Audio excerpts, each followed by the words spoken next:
நீங்க தினமும் மகிழ்ச்சியா சந்தோஷமா இருக்கணும், இயேசுவோட நடக்கணும். அவரோட நடக்கிறது தான் ஒரு பெரிய பாக்கியம்.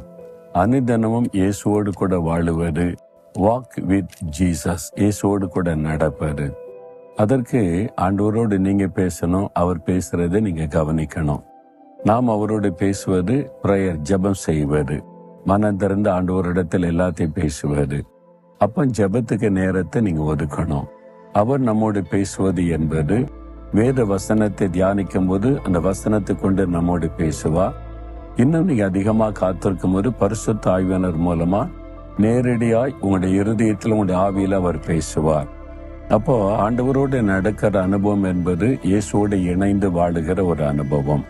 பாக்கியவான்கள் என்றால் ஆசீர்வதிக்கப்பட்டவர்கள் என்று அர்த்தம்.